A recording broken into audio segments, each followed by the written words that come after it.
actually founded towns in 1838 and go back to Right. 1826 and show you big old black towns of just doctors and lawyers before Tulsa, Oklahoma, because they're not going to show you that part of it. Even in the letter I was about to read about Juneteenth, there's two distinct groups, three really: the slave owners, the slaves, and then the freedmen, who were told to remain in their homes and to work for wages. Tenant farmers, I showed you that a tenant farmer is not a sharecropper. A tenant farmer were black people actually earning money during that time frame from farming. A sharecropper, however, was always swindled some kind of way, owing credit some kind of way. Those were the Right. supposed slaves you're talking about. And that whole form went to shit over voters' rights. Not the Ku Klux Klan decided to just go hang a bunch of niggas. No, it's too many of them, and they can outvote us because we had people like Chaim Revels, who was a U.S. senator, first black U.S. senator of Mississippi in 1868. You had other black senators. Hell, Chaim Revels finished the term of the president of the South. He did 1 year. He's the first black president of the Confederacy. Chaim Revels is during the supposed time of slavery. So we have to understand this whole plight is a whole other story to it, other than the story they keep showing y'all. Just Right. want to point that out there. And And what July about 4th, the 14th Amendment slave? that type of person is a person, again, is dealing with labor, is dealing with commerce. That's the type of person who voluntarily or involuntarily agrees to commerce, to enter into contract with Yes. said corporation. That's all it is. If you agree to enter into contract with said corporation, that's how you're deemed to be treated under that amendment. I would bring up the irony of the fact that Juneteenth Come on now. is a day where the So, celebration of the freeing of the slave, right? However, there's no talk on Juneteenth about freeing the modern day slave, the 14th Amendment slave. There's about 2 million of them behind the wall. Okay. So wow. places like Texas, places like Louisiana, places like California, where Kendrick Lamar performed the concert with the Bloods and the Crips on stage, that's a slave colony because they have more people enslaved in those states, right? As Yep. modern day slaves doing what? Slave labor, right? Being counted as slaves, having their rights taken away from them, right? Sweat equity, human labor. They're subjugated to medical experiments, as we saw during the last few years, where they were used as guinea pigs. Okay. It is not safe in those places. Human lives are being taken. There's gang warfare. There's warfare. You know, these are modern day plantations. They are basically housing all of this energy like batteries. They have them on stock markets. They have them insured. They are hedging stocks and bets against these quote unquote uh prisoners, aka slaves, the same way that they did when they were human trafficking, going all the way back into the you know, I would say what, since 1492. We just saw that earlier when we was reading it. I still want to go back and do a little more exploring on that King Philip's War. Oh yeah, we definitely could take it back But to mhm. Philip. Sure.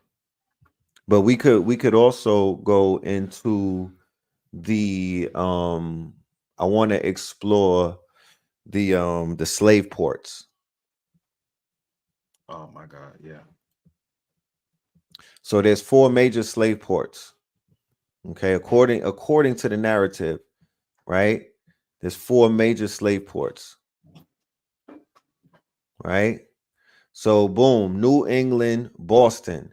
That goes right New York City, the Mid-Atlantic, Virginia.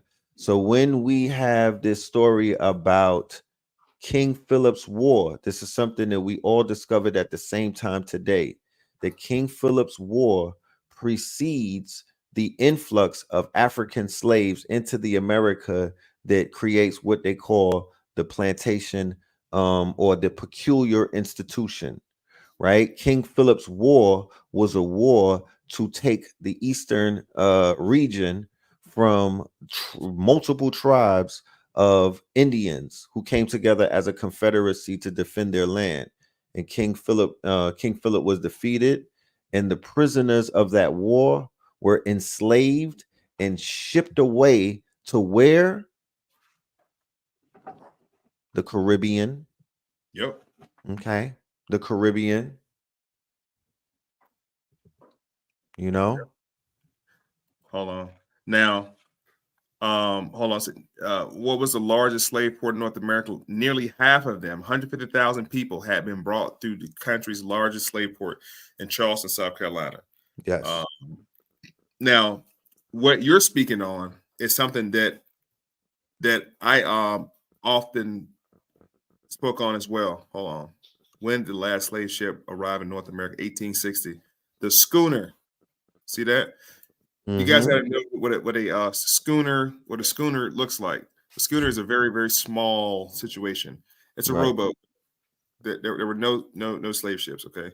1806, something happens where the importation of Africans into the Americas is outlawed in 1806 or 1808. Sorry, 1808. It was outlawed in 1808. So, along with the brothers saying right here, these ports were definitely ports where they shipped out Native Americans, and these same ports and these same locations do align with the ports of King Philip, with the areas of King's Philip War, other than places like Savannah and New Orleans. And I'm going to speak to the New Orleans and Savannah area export as well. So you have something called the Second Middle Passage, which nobody talks about. Yes. But me. I talk about it. Yeah. Second Middle Passage is the forced sale and migration of enslaved people within the United States after international slavery ended in 1808. A coffle. You guys see those slave movies? Right. Matter of fact, the movie Django, when it first comes on, Jamie Foxx in the line with the brothers, and they all chain. It's called a chain gang in the 1970s. It's called a coffle or a chain gang. Right. The movie Life also depicts that. The movie Life gives you in the 1930s and 40s shows you the first remnants or remedy of what they later became known as the prison industrial complex. Right. They did stuff like they could trade inmates from one county to the other to help do stuff. Mississippi did it all the time. Alabama did it all the time to clear the highways, Highway 10 and stuff of that nature. So to build America out, to build out America, to clear land, to build railroads, to build bridges. This was slave labor, okay? And then it transferred into forced slave labor, and then it transferred into inmate, prison complex industry, sweat equity, slave labor, prison labor. And that's what you see at in Louisiana, right? That's what you see in the 70 prisons in New York State. That's what you see in California, okay, Mississippi. These sins of the father visits the son. These slaves were cursed. So a lot of their ancestors and whatnot, the karma, they're still going through it, because I would promise you, if we did the DNA and the genealogy of those 2+ million people who are incarcerated, they're in 14th Amendment slavery today. I promise you, every single one of them have somebody who was tied into this, into some type of historic bondage. You know, it's a spell in a sense. Let's look at these numbers real quick. Historians estimate between 1808 and 65, the Second Middle Passage, domestic slave trade involved forced sale migration around 1 million enslaved people within the United States. That's the 1 million of locals who were from Maryland. They were from Kentucky. They were from Virginia. They were from Massachusetts. They were from New Hampshire. They were kidnapped from those areas, imported into ports of Louisiana, Mississippi, Alabama, and Georgia, Savannah. That's the slave trade. That's the slave trade that State. affected us the most, not the African slave trade. This is the slave trade that affected. Matter of fact, what happens is they show us pictures from the 1500s to 1600s slave trade of the French and Portuguese. And as Black people in the country's community, to talk about transatlantic slave trade, you never hear the Spanish or the French brought up in conversation. They say Right. Europe. Right. The Europeans, by the time Europe had got involved in the slave trade, France and Portugal had 300 years over them already. They already had it down pat. Right. They had already wiped out royal families, bloodlines. Right. They collapsed empires. They stole. They pillaged. They raped. They did all kind of stuff. They had inquisitions and crusades, and then them other people get into the picture. They left out eight episodes of a goddamn a whole season shit. A whole season was gone. Yeah, I mentioned season 1 and 2. Right. So now when Europe gets involved, Europe first gets involved through a group called Puritans.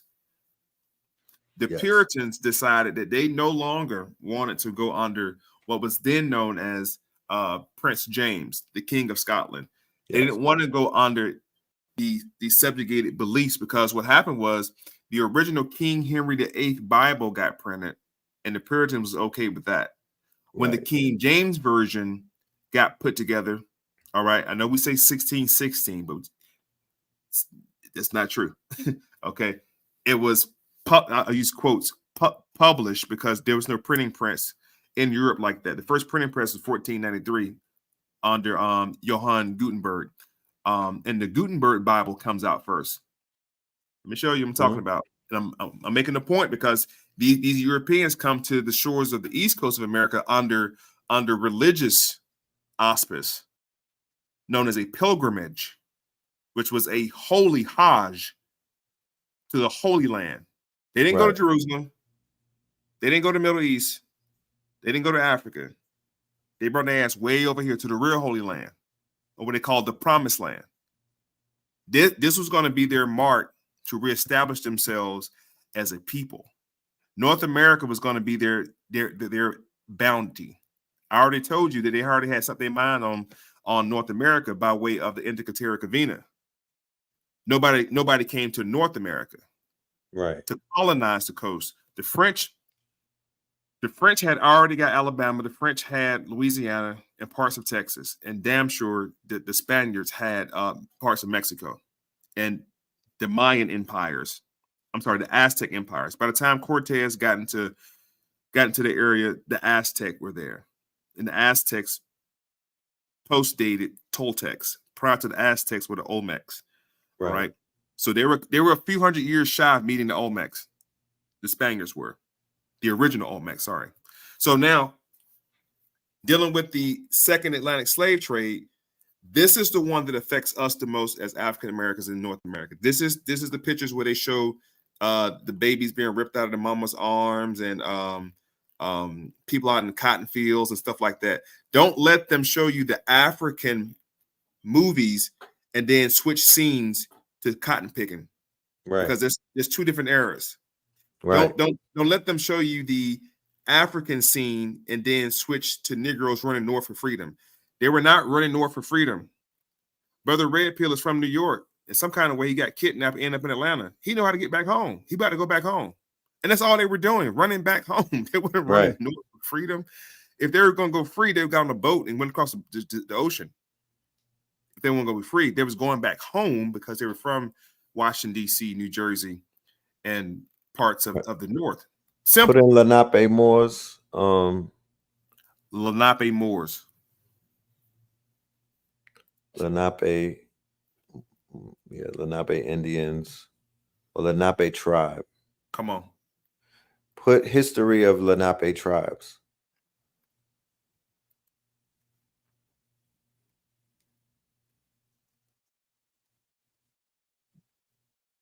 Hold on, I'm gonna go back to the Delaware Moors. Islam. That's crazy. That's crazy. Right. The So Lenape, also known as the Delaware Moors, are an American Indian tribe that have lived in the area for hundreds. They don't put a number on it. They say hundreds, thousands, nigga. Since the beginning of time. The term Moor is used to refer to the Lenape community in Childswell, Delaware, and other Lenape communities as early as 18th century. Historians J. Thomas Scarf says the Lenape recognized themselves and their neighborhoods recognized them as a distant ethnic group. In the early 1990s, Lenape elders formed the Lenape Indian tribe of Delaware to celebrate their history. So this is in Delaware. yep, Delaware. Delaware is where that's the first state. And that's also where, businesses go to incorporate. And that's where Damn. whole Biden is from too, Delaware. Damn. Damn. See, yeah, I never heard of Lenape tribe before. The three tribes that make up the Lenape tribe. So it's kind of like you were saying earlier that it was basically multiple clans who came together, all the same people, but just different clans. They form a Lenape. tribe. Right, They to form a form a tribe. tribe. And then tribes form confederates or confederations and whatnot. Like how certain blood sets form the Bloods, but they're sets. So these Yes, clans are sir. like sets. You got families and whatnot. The Johnsons, the Williams. Everybody from the hood knows there's a group, there's a family, and they all got the last name, and they all move like a tribe, like a clan. They fight together. You feel me? They ride out together. You know, and when they have their family reunion, it gets bigger. It turns into a tribe. Or their tribe is people who have their phenotype. You know what I mean? Like certain people from Africa can identify one another as tribe being a part of the tribe based off their phenotypical features. Mm. You know, Now, tribes being based on features, I somewhat agree with that, but being based on blood is something altogether different. And I think that's the trick that they got us to believe that there's a such thing as recognizing what tribe you came from based on your blood type. Now there is such a thing when there's a patriarchal society of tribalism, because essentially everybody comes from one seed. If me or you decide to uh, practice in multiple wives and you got say 10 wives pregnant 10 times, then eventually over 10 generations, you will have 10 plus thousand descendants from your one bloodline. mm-hmm. That way it makes sense. But who has your original blood sample on the record, for the record, to compare to other bloods? That would be my only Right. question. There You was know, there was that's why there were certain type of things set in place where everybody wasn't mixing the blood. So when they did the second all of these migrations and they moving us to, because keep in mind, when you go back to the second migration and when you go back to 1805, when they outlawed the importation of African slaves and whatnot, they made it punishable by death. This is what gave rise to the sex farms. This is what gave rise to the commodification of the fetus. You know what I mean? mm, And yes, put the slave sex farms, uh slave sex farm post 1805, right? And this is where you have places like Baltimore where incest is one of the main, that is the home, according to the charts, of incest in America, because on these slave farms in Virginia, you know what I mean, in the Mississippians, in the Mississippi, in Louisiana, you feel me? They were breeding women to sell their children. You know what I mean? They created a whole level of sex trafficking and human trafficking and child trafficking during that time and whatnot. because You the know? kids, the kids. The word kid itself. Wow. The the children themselves were considered to be property Yes. and under the same condition as their mother. What's the word for that? What's the word for that? Shit. Hold on, let me ask Google. There's an actual word for that. Mhm. That came under what was known as when the French set up the colony in Louisiana Okay, right. There's a French um, word for that. under Code Noir, but it was what is the condition that kids are born under the same condition as their mother as slaves? According to Duke University Press, their legal intervention reassured English slave-owning settlers that, in the matter of enslaved people, status passed down not through the father but through the mother. Partus sequitur ventrum, or, literally, offspring follows belly. The 19th century historian William Hennig inserted the Latin into the text. Partus sequitur ventrum. Yes. This is also another rule too, to go along with what you were saying, how they began to breed the children and sell them off as well. Will Justice said, look up cash on delivery. Oh, not COD. Good Lord. Not COD.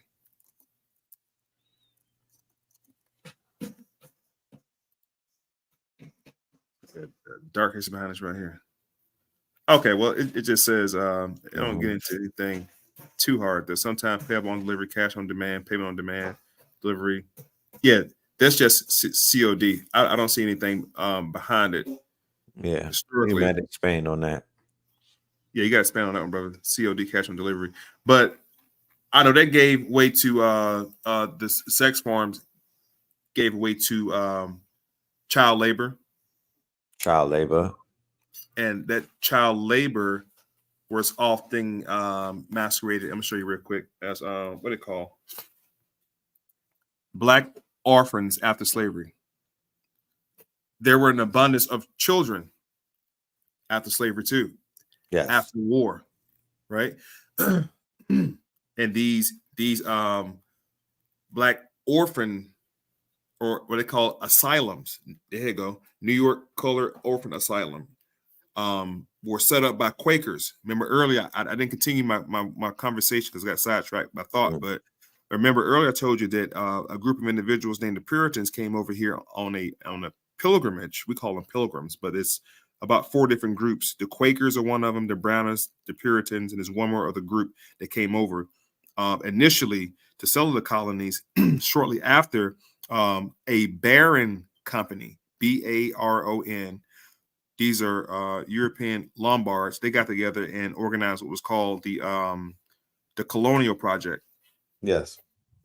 And the Colonial Project, or was called the Colonial Experiment, was to supposedly pay those individuals who came over here earlier, those Quakers and Brownists and all that kind of stuff.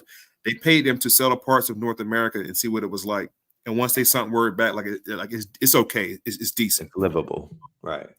Besides the hostile people over here, the hostile dark people over here, who the Quakers quickly befriended. And because the Quakers befriended these darker people, out of that connection of the Quakers and these indigenous Black folks in North America, you get things like abolitionists. Quakers were your first abolitionists. They thought that you couldn't enslave these people under wet law of God. So the Quakers fought alongside the Native Americans for a long time. But anyway, the New York Colored Orphan Asylum, founded by Quaker community, had been burned to the ground during the New York draft riots of 1861. The New York draft riots of 1861, if you want to see that scene, there's a movie. And Brother Pilar told you that they orchestrate things through Hollywood, right? There's a movie called The Gangs of New York. The Gangs of New York, that fight scene is actually the New York draft riots of 1861, when Lincoln decided to draft those white immigrants into the war, but would not draft Black folks to the war. And those white migrants, the Italians and the Irish, thought that was pretty jacked up and took their anger out on Black folks. And they burnt down the Black asylum. The people died. Of course, people died inside of the asylum. There was kids in there. They burnt down the asylum with kids in there. 1861. The Howard Colored Orphan Asylum in New York. It was set up and established by General Howard, the same guy who brought you Howard University. Yeah, same guy, and his wife set up Spelman. Yes. And that was done under agricultural acts to get these black farmers to teach other black folks agricultural skills and trades. When I was in high school, they had auto body, auto mechanic. You could leave, right. You could leave high school in the 80s and 90s and without going to college. Go right into a trade, right? Go right into a powerful trade. Exactly. So right these HBCUs were set up just for that, to teach black folks trades, to work with their hands, not with their minds, because they still had Oxford and Stanford and Yale and so on and so forth at the time. The academia community still had their thing going on, white folks, but they said, well, give them their own institutions, but it's going to be farm labor. And one of the first ones, I'm show you real quick. Tuskegee. No, I'm gonna make this connection real quick. These schools were ran by the so-called Indians, and I'm using the colloquial term. We know the term Indian don't apply to us, but for conversation purposes, let's pretend that we're the Indians for a minute. The term, not the people. So these so-called Indians were signed up to teach agriculture to other black folks. And the first institution signed up by Indians to teach became known as one of the most predominant HBCUs in Virginia. One of them, there's a multiple now, but one of the major HBCUs in Virginia started off the same way. Before I show it, sequentially, the first Africans to come into America also came into this port. It's called Fort Comfort. Fort Comfort. They brought 19 so-called Africans. They rescued them off what's called the USS Lion. It was a Portuguese slave ship. And they brought 19 Africans. One of those Africans was pregnant, and she actually had her child some months later, making her child the first African American. Facts. So let's go to this real quick.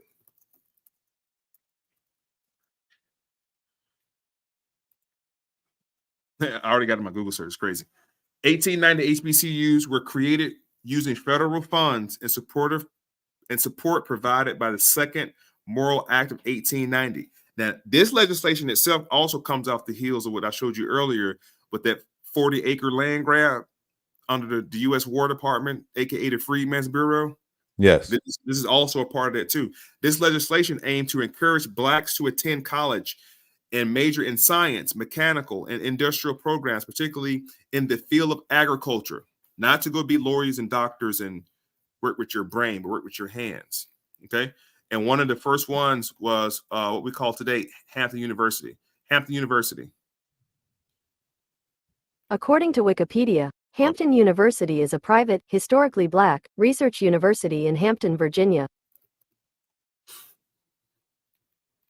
And the Hampton Normal Agriculture Institute opened in 1868, 3 years after the war. From 1872 to 1920, the school received U.S. land grant funds. U.S. land grant funds are the 40 acres. That's the 40 acres that got reversed by Andrew Johnson. That 40 acres in the Mule was a U.S. land grant. So the fact that we didn't receive that land grant, they circumnavigated that and opened up these institutions under that same land grant fund. The institution began with awarding bachelor's degrees in 1922 and accreditation to college in 1933. The school was raised to university status in 1984. What was it called originally? Watch this. What was the original name of Hampton University? Hampton Normal and Agricultural Institute. According to Hampton University, on July 1, 1930, Hampton Normal and Agricultural Institute became Hampton Institute, and the title of Principal Dr. George Phoenix at the time was changed to President.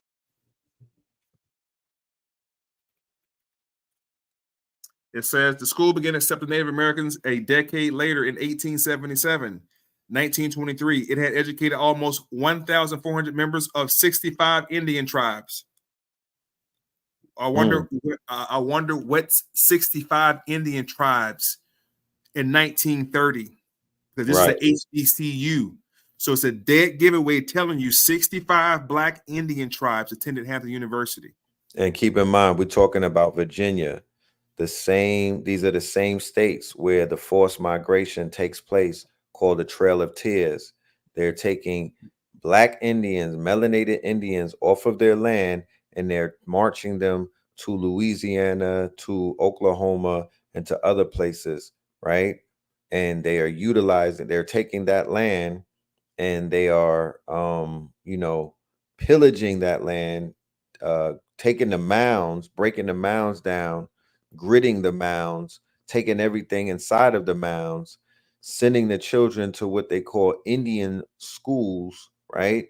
And converting them. Okay. Converting all of them, abusing them, converting them, torturing them, programming them, and making them completely different from their ancestors, cutting them from their traditions. It says, this is Louis Firetail, Sioux Crow Creek, wearing tribal clothes in American history class, Hampton Institute, Hampton, Virginia, 1890. Could you imagine having a history class with your forefathers in front of you, showing you where you come from? Right. And look how they dress, like Quakers. Yeah, yep. They got them dressed like Jesuits, Little House on the Prairie, completely emasculated and decultured. Yep. Let me just pass it real quick. The abolitionist Frederick Douglass, in response to the question he often heard from whites, "What shall we do with these Negroes?" said, "Do nothing with us. Leave us alone," he said. "Haven't you done enough already?" That was from the ancestor Frederick Douglass. Yes. And that was a big question. That was a huge question. What should we do with these Negroes? Between 1880 to 1935, they didn't know what to do with it. It was an abundantly certain. It was a lot. There's a lot of Negroes everywhere.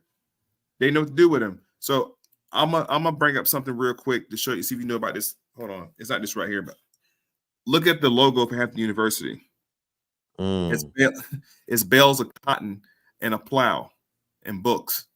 Wow.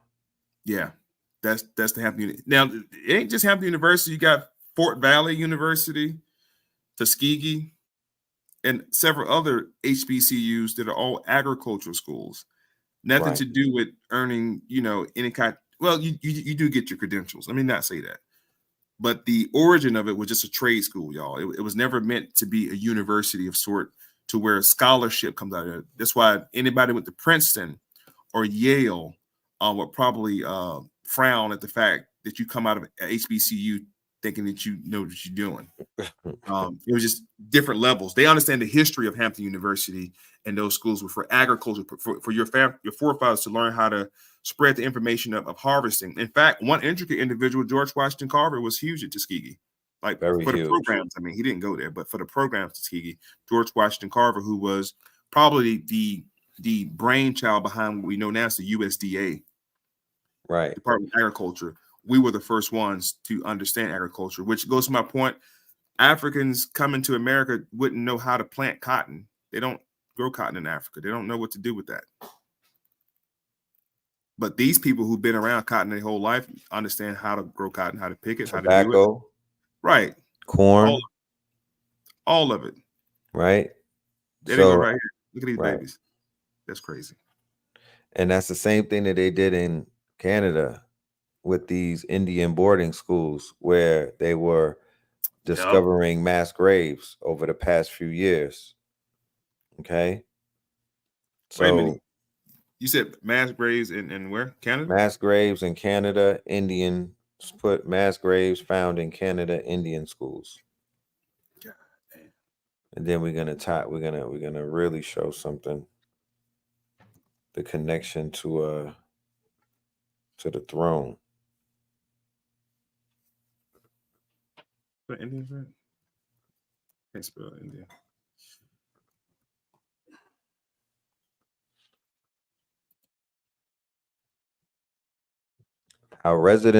Canada's unmarked grave. how residential schools carried out cultural genocide against indigenous children. In May 2021, when archaeologists discovered what they believed to be 200 unmarked graves at an old school in Canada, it brought new attention to one of the most shameful chapters in that nation's history. Wow. Now, pull Queen Elizabeth and the disappearance of Queen Elizabeth and disappearance of Indian Children's School. Hold on. Queen Elizabeth. Wait a minute. That's interesting. Queen Elizabeth and the disappearance of Indian schools.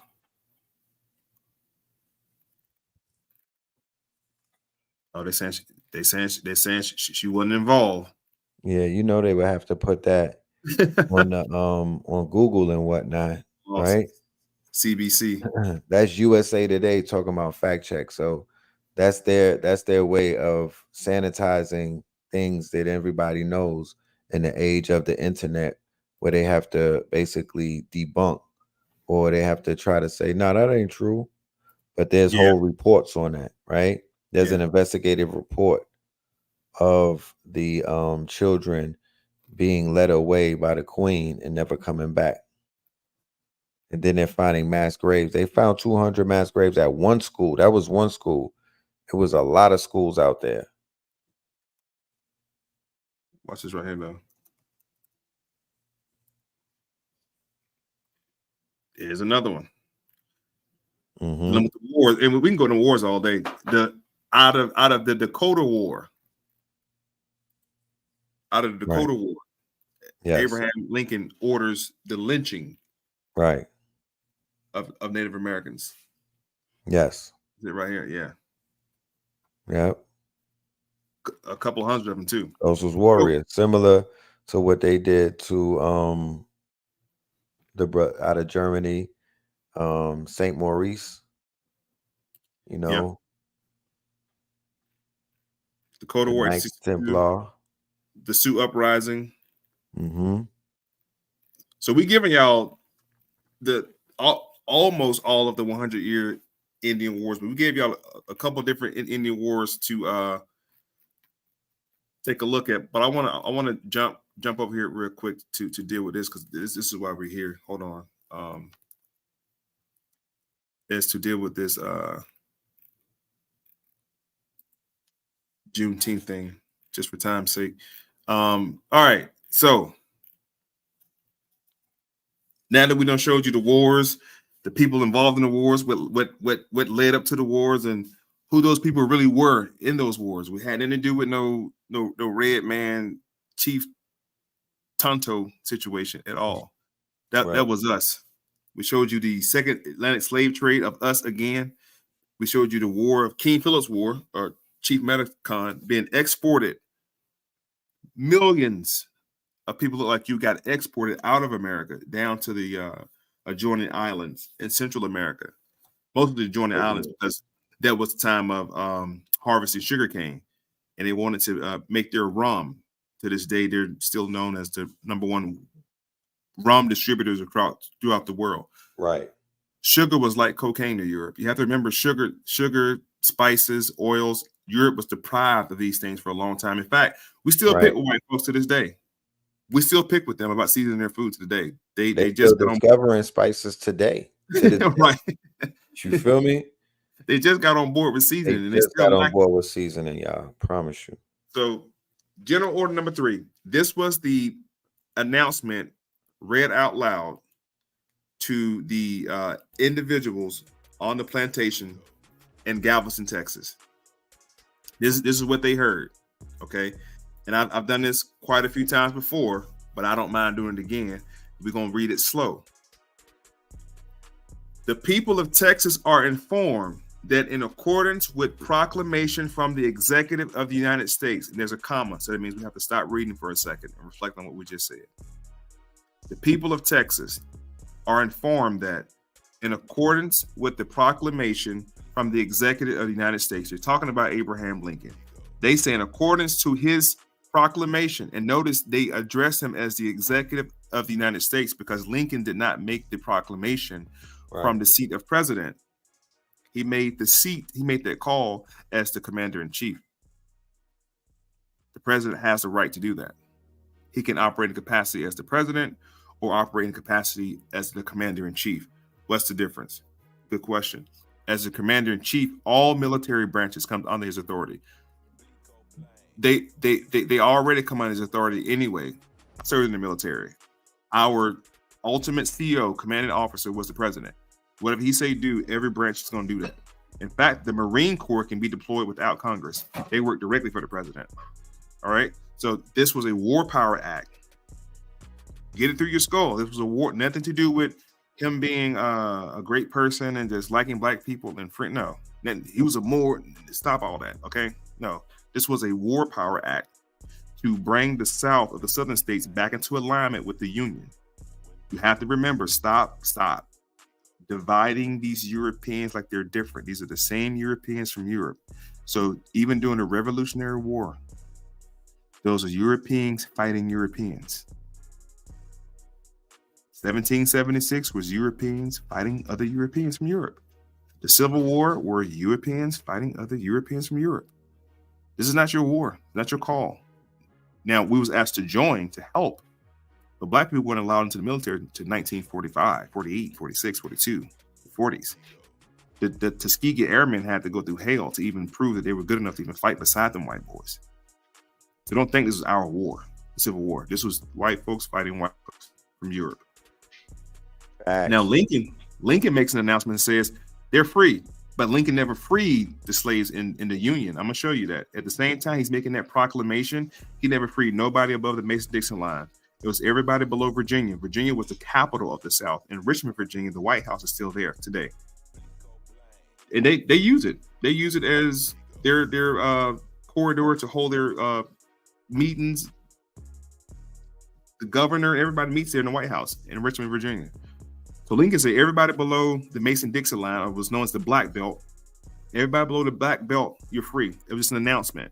And to further subjugate the South to stop exporting cotton, he did blockades under what was called the Ironclad Wars. We don't have time to get into it, but just write it down. It's called the Ironclad Wars. There was the Monitor and the Merrimack in the ports of Savannah and South Carolina, trying to stop that cotton from getting out.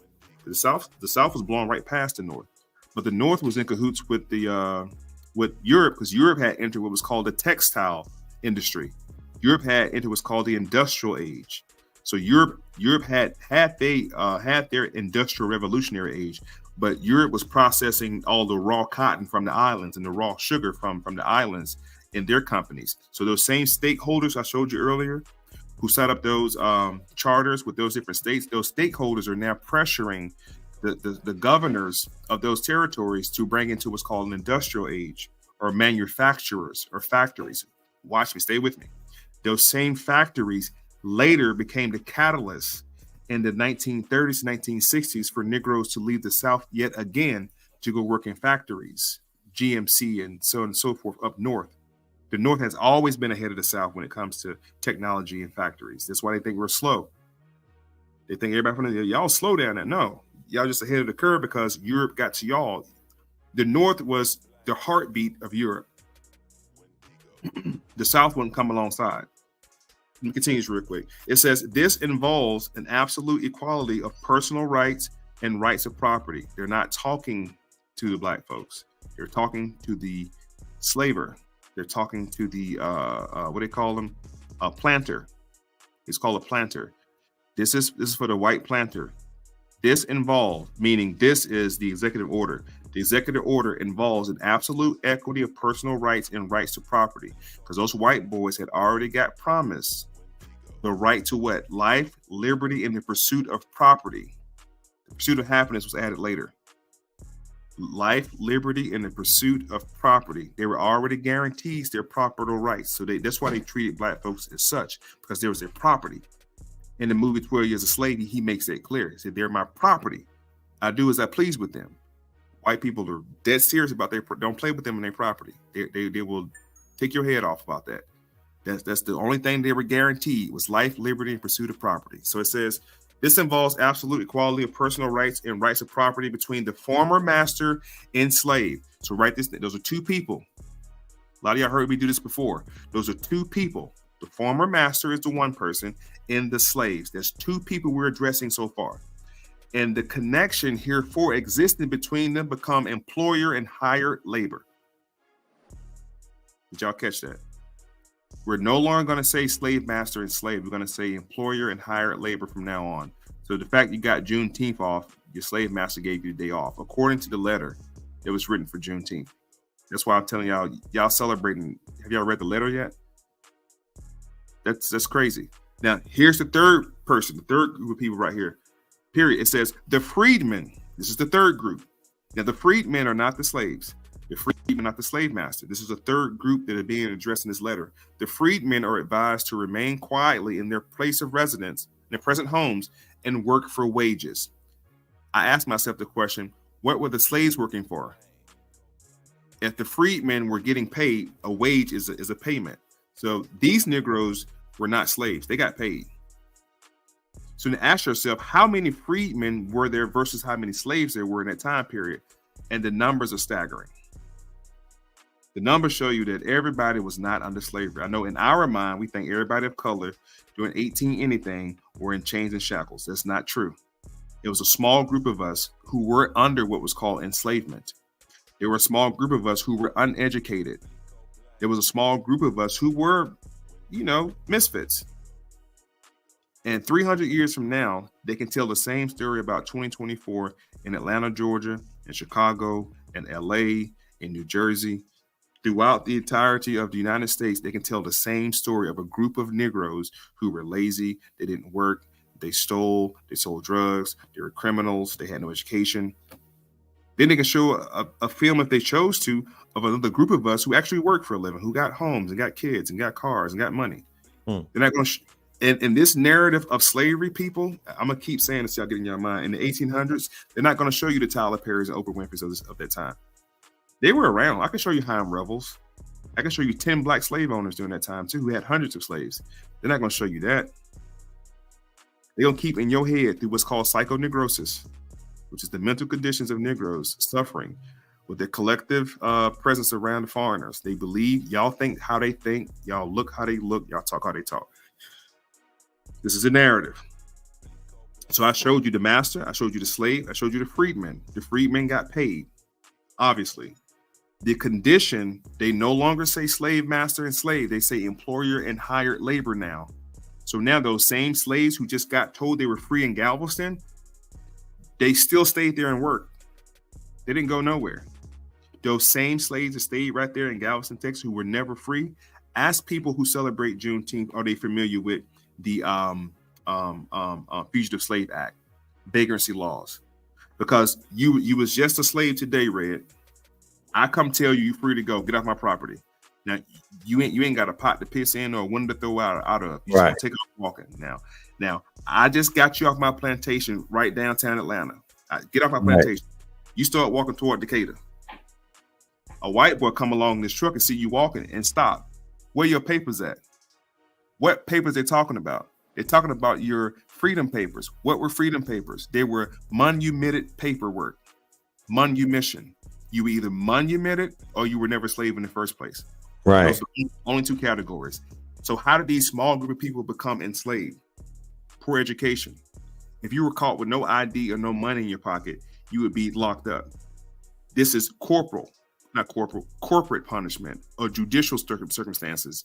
You can become what was known as slave under what's called civil mortuus. Because the minute you got arrested back then, they was giving out felonies like hotcakes. The regulation of felonies just came about on the Supreme Court galls. And they're still trying to fight. You can't give black people so many felonies. Like the crime don't fit the punishment type deal, right? So then you have your boy Ronald Reagan sets up the war on drugs. Clinton come behind him and clean up. Biden was involved with that too. 3 strikes you're out rule. Because the only way they can get you back into property or into slavery was to change the laws. So there's 2 areas all on the Noble Drew Ali said this right here. I mean, he didn't say it, but it was in the Moorish Science Temple that I learned some information. According to science, black means death. Mm-hmm. And I used to say, man, what they talking about? So one day the light bulb came on, and I said, what science they talking about? Political science and social science. Black means death. Oh, those are the science, Moors. According to science, black means death. What science? Political science and social science. Those two areas, black do mean death. Drop the bomb. Civil mortuus, thank you. Civil mortuus comes under the political ramifications. Civil mortuus also comes under civil ramifications. The 13th Amendment is a civil remedy. Civil mortuus is a civil remedy. The Black Christian Code, civil remedy. Code New War, civil remedy. Civil rights, civil remedy. Nothing changed, people. So the fact that you're celebrating Juneteenth, out of this letter that was read to them out loud, I hope you now understand how silly it is. Now, what happened, we don't have time today, but what really happened was the freedmen in this letter, and there's a picture in Juneteenth, a couple of freed Negroes are standing in front of a black and white picture with a dress on, right? Women, I'm sorry. Those freedmen then begin to teach those newly freed slaves how to vote. And out of that act, they begin to terrorize Negroes, lynch Negroes, and set up new judicial hurdles. You had to have a literacy test before you vote back then, just like now. They still can't read. A literacy test was set up. They charged a poll tax. Negroes ain't got no money to go to the polls and vote no more. Facts. So the lynching and the terrorizing of Negroes you see in slave movies, that happened after slavery, not during slavery. Not during. The bodies were insured. The insurance companies like Aetna out of Connecticut and MetLife, they were actually created off of the slave labor and the human trafficking and the insuring of every single piece of the body. Can you pull up Fancy Girls in Louisiana real quick? I want to show people, Fancy Girls for sale and in Louisiana. Because, once again, studying our history will show you that they are playing the quote unquote, they're playing from the same playbook. And all they're doing is just, it's like a factory update, but it's the same game, right? Hold on. I'm not getting Fancy Girls for sale in Louisiana. Mm-hmm.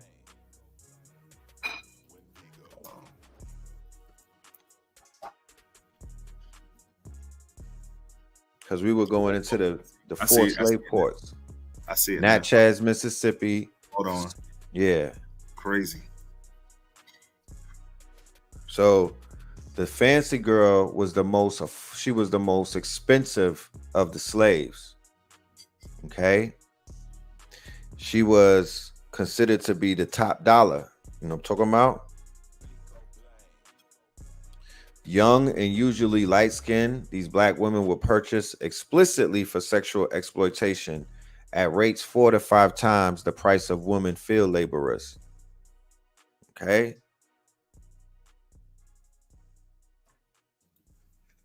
Dang, that's crazy. You go to the image and look at them. Go to the image. See what they're doing to our women right now. Oh, that's crazy. Right? Remember, they have this whole thing. They're the most expensive, right? So now they have our women selling themselves online and posturing that they are these fancy girls, that they're the ones who are for the sale for the highest bidder. Oh man. Right? And they have them dressing like these they got them in cowgirl suits, you know what I mean, half dressed, and basically looking for somebody who could afford them. Right? Ice Spice is bending over, touching the product and whatnot. She's showcasing the product. It's a highly sexualized industry of women on sale now who are convincing other young women to be on sale to the highest bidder. Oh boy. Wow. So these are the fancy girls that are being sold.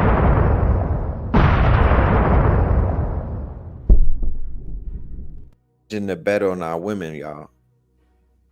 Billion-dollar corporations are now involved in this human trafficking, and people are talking about they're highlighting, you know, the horrors of the rappers like Diddy and them, but it's literally a sex trade taking place in front of our faces, and they out here trying to indoctrinate little babies, little Debbie's daughters, you know what I mean, of the struggle into the trade. Dang, boy, you listen, man. You probably that was the biggest bomb drop right there. Fancy girls. Now, what it made me also think about was how the divisiveness between the mulattoes and the regular Negroes, which Pull up Huguenots. Say it again. Pull up Huguenots. Huguenots in Louisiana and the Creole. Huguenots and Creole in Louisiana.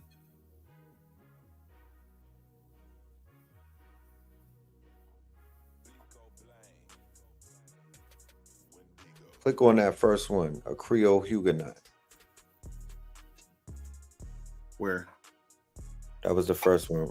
It said the ramblings of a with the flag right here. Of a Creole pastor. Hold on, let me go back to the that's gonna be an image, so it's gonna take me out of it. But let me get back. So go right there where it said all. Where it says all. Yeah. So let's just read that.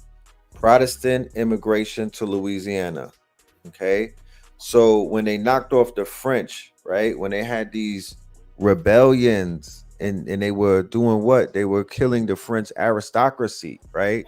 They had all of these quote unquote rebellions taking place. Who are these French aristocracy, right? We may think that these were Europeans. We may think that these they were chopping off the heads of Moors. They were getting rid of the aristocracy. That 100-year war in Europe was about them disposing us from our seats of power and whatnot, and taking us up out of the royal, out of these royal families. All of that fratricide, started doing all of that infanticide and fratricide, where brothers were killing brothers. Yeah. So the ones who left and came to the Louisiana, New Orleans, and whatnot, these will be Huguenots.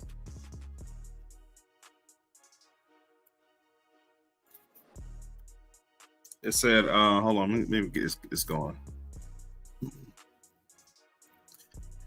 And it's seen the twilight, according to historian John blah, blah, blah, 18th century, and 5 years following the revocation of the Edict Nitis by Louis, the 14th.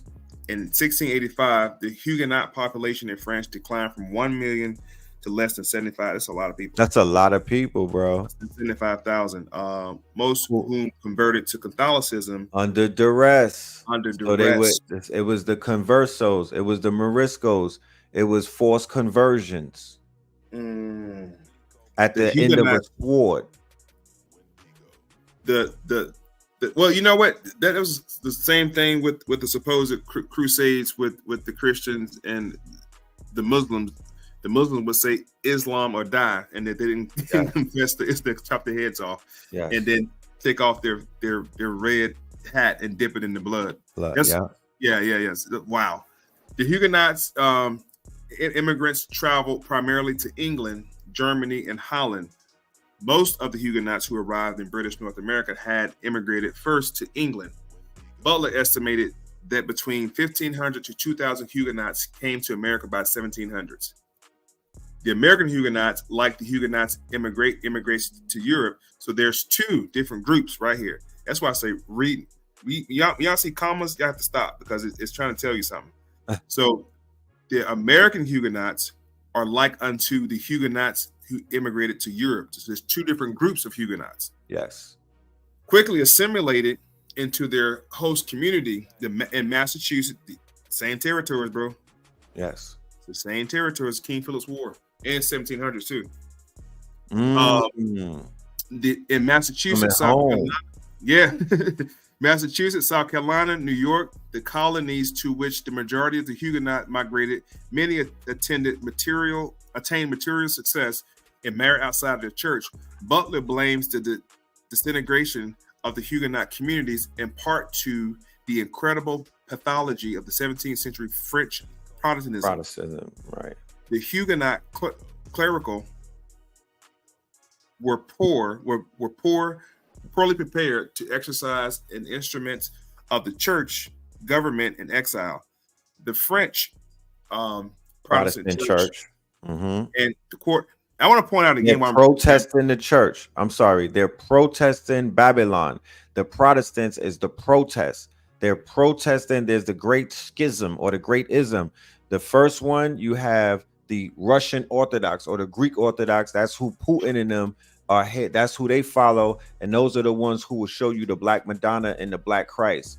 The Holy See is not, that's Babylon. That's the seat, that's the crown in the church. Those are the ones who created, they got the Crusades going, Inquisition, and all of this.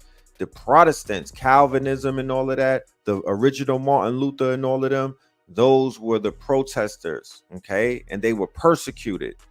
But they was like, we ain't riding with Rome and whatnot. Fire bun. But please continue. No, listen, we definitely in alignment with it right there. I want to point out, because I said earlier about the pilgrimage of the Quakers and the Brownings, the Puritans, and the Calvins. What were the fourth link to that right there? Yes. This was oh boy, so much stuff, man. This we're talking about right now in the 17th century with these Quakers and so forth. This kicks off what is better known. Write this down. It's known as the first. Oh God, hold on. I lost my train of thought with that because I was thinking about all three of them at the same time. This was the first push of a religious reform in North America. It's called the First Great Awakening. Mm-hmm. The Second Great Awakening happens shortly after that, and the Third Great Awakening happens at the end of the 1800s and the early 1900s. This when you get Father Divine, Sweet Lady Grace, and everybody else. And the third reform and Noble Drew Ali comes in the third religious form movement of the Great Reset. Right. But the prophet was trying to remind us of who we really were. That's why you hear those stories of him on a corner in Newark, New Jersey, sitting on the milk crate saying that you're not Negro, you're not Black, you're not colorful. Because he was trying to, hey, before y'all get caught up in all this other stuff, remember who you were. remember who y'all are. Right. Hey, this is who y'all are. Right? Come on now. The saving grace. But the 17th century French Protestantism and the Huguenot clergy were very poorly prepared to exercise the instruments of the church, government, and exile. The French Protestant church in the quarter century prior to the revocation of the edict of the Nantes had existed in a weakened state due to the abundance of national synod. Mm-hmm. The abandonment of national synods, which had left the group without the experience in making decisions beyond the local and provincial level. Butler also notes that group cohesion in America was especially difficult because the size of the group that migrated was very small. Now that will take me right to the TV show American Gods. What American Gods shows you in so many ways is that these migrant groups that came to America, they brought their congregation and they brought their gods with them. But based off of the size of the quote unquote believers and whatnot, that determined the power of the gods that they were bringing to the Americas. Because if you bring a god from Africa with you, or if you bring a god from another land with you, that god is only as powerful as the believers or the size of the believers. You feel me? That's why people will go and take their god to a land and basically convert the land. So the more people believe in the god, the more bodies, the more spirits, the more minds and whatnot. All of that means something. For sure. Right. So that's why you have tribes that have come over here, and throughout the generations, their gods have been erased from them, along with their tongue, along with their traditions, their oral traditions, all of these things once you get assimilated. So what the USA has done before putting people in these schools to re-educate them or to anglicize them is that they made you forcefully assimilate into European or what they call Western culture. Western culture is like a washing machine filled with bleach, And anything that you put inside of it, it will bleach it completely and take the color out of it. The color that is taken out of it is the culture. So any culture that you integrate into Western society, it does what? It dilutes it, it bleaches it, it pours milk into the coffee and it weakens it. That's why when culture becomes popular, what do they say? Oh, that shit is watered down, it's bubble gum.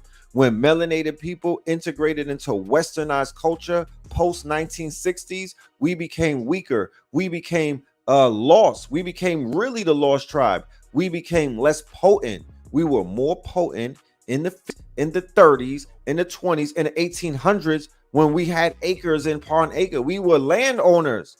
We didn't have houses. We had estates. How the hell did people in the 1800s or in the mid 1800s or the early 1800s, when you're assuming that everybody's a damn slave, right? And we just debunked that to show you that there was a whole bunch of people walking this bitch with no fear. They had their head held high. They were not enslaved. They were not in bondage. They were not owned. They had gold. They had land. They had resources. You feel me? They were able to protect themselves. They didn't have to answer. They didn't have no owner. They didn't have none of that, bro. So there was a lot of our people like that. A whole lot of our people. And they was not no damn sellouts. That's facts. Yeah. That is facts. And when you were saying that, I'm like, yeah, y'all already know. I'm sure a couple of different people who were around that same era. That's why I said earlier when Crom was on here, we have to put people in time and space. Tell them when was this information. So if I could show you somebody like Isaiah Thornton Montgomery in 1890, which is only about 30 something years from supposed chattel slavery, who became a Republican. That's a whole other live we got to do too, bro. Is dealing with the Whigmore Party, the Republicans of the early 1800s, and show people that this whole political construct was ours too. So I tell people, y'all give Europeans too much credit. They come from what's called a monarchy. They don't know what a republic looks like. They're still learning what a republic is. They're used to a monarchy. They're used to a delegation of authority from a king or queen. Here, there were king and a queen, right? That's in their DNA, bro. This is what it was with them. This is Isaiah Thornton Montgomery. He's the founder of Mound Bayou. I'm gonna keep saying it every single time. He's a founder of Mound Bayou in Mississippi, which we was told Mississippi is one of the most racist locations on the map in the 1800s. Unfortunately, not, because I can show you another brother who comes out of that same area by the name of Hiram Revels, who was the first black senator from Mississippi.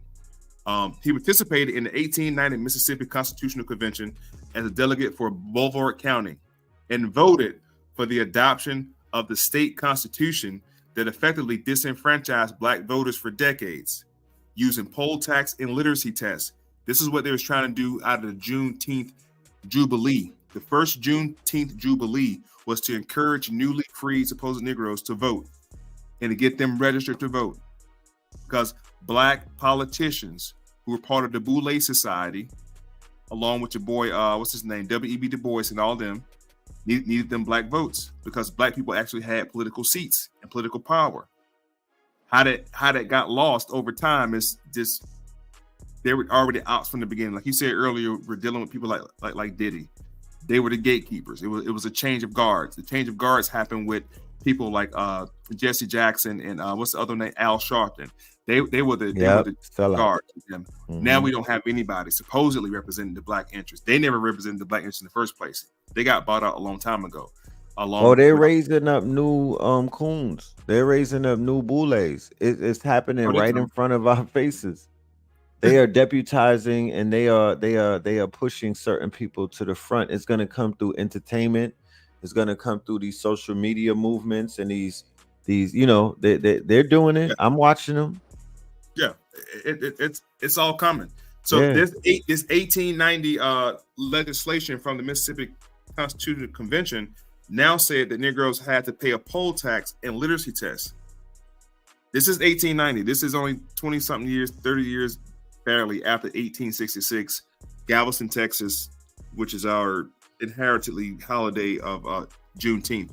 Go research how those freedmen who mentioned in that letter was trying to get those Negroes to vote, to get them qualified to vote. And here we have 1890, same thing happening. It's all around politics and legislation. I told you, according to science, black means death, political science, civil science. I'm sorry, social science, social studies.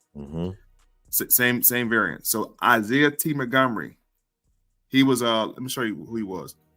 He was born into slavery, which is a system. I told you that earlier. That's a system. Enslavement is a system. So the 1800s, they're showing you a system of enslavement. The earlier slavery of the 1600s out of Africa, they were in a form of bondage through war. They were actually POWs. And we say war, we showed you the 100-year Indian War here in North America. There was a global war. That was really the first world war, all intents and purposes.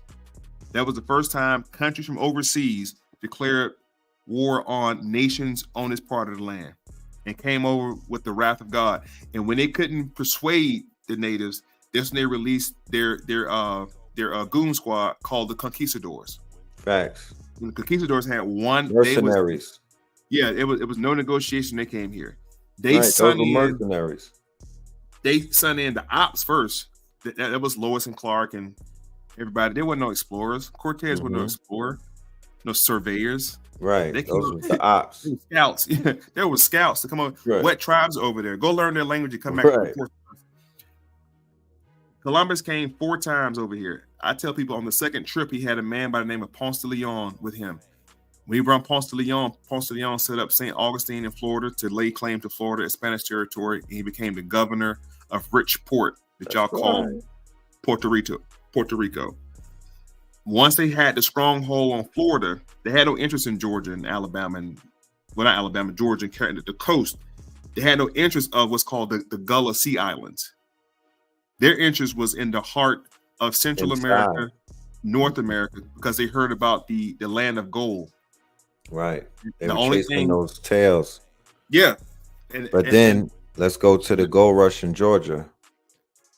North Georgia, the North Georgia gold rush. And they couldn't get into Georgia, North Georgia mountains.